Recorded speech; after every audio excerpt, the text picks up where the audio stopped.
કોશિકાઓથી બનેલું છે. આ જે ચોખા જે છે એ આપણી કોશિકાઓ છે અને આપણે જે ભોજન લઈએ છીએ એની અંદર શું છે? કેમિકલ, દવા જ છે.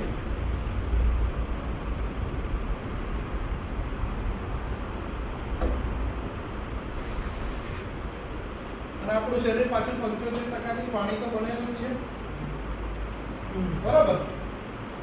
તો આ શું થાય કે આ પાણી જે છે એ આપણા બોડીની અંદર જે કોશિકાઓ જે છે એમાંથી શું કરે છે? ટોક્સિન કાઢી નાખવાનું કામ નથી કરતું. આપણી ટોક્સિનની હાલત આવી થઈ જાય. જે લોકોને કેન્સર હોય ને એ લોકોની કોશિકાઓની હાલત આવી હોય છે. કેવી? આવી.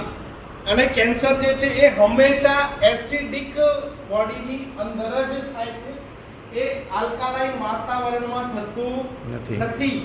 એનું જે છે આ ડોક્ટર ઓટો હેનરીચ છે 1923 માં કહી ગયા હતા કે કેન્સર થવાની પાછળનું કારણ એક જ કે તમારા શરીરના pH વેલ્યુ જે છે એ એસિડિક તરફ થઈ ગયા હોય. હવે જ્યારે પણ આપણે આ પ્રોડક્ટ આની અંદર નાખીએ છીએ, તમે જ્યારે પણ પાણી પીવો છો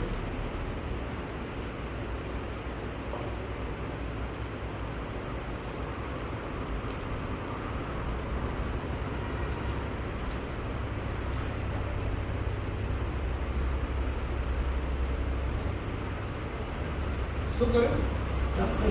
તમારી કોશિકાઓને ક્લીન કરી દીધી. એટલે કેન્સર જેવી ભયંકર બીમારીઓ હોય એ પણ આપણા પ્રોડક્ટથી મટી શકે છે. આમને જે વાત કરી હતી ઓટો હેનરીચ 1923 ની અંદર, અને એમને નોબેલ પુરસ્કાર મળ્યો. એટલે એમને વાત સાચી હશે તો જ નોબેલ પુરસ્કાર મળ્યો. અને નોબેલ પુરસ્કાર ક્યારે મળ્યો? 1931 ની અંદર. એમને એમની બુકમાં ચોખ્ખું લખેલું છે કે કેન્સરના જે સેલ્સ જે છે ને એ આલ્કાલાઇન વાતાવરણની અંદર ક્યારેય પણ જીવી શકતા નથી.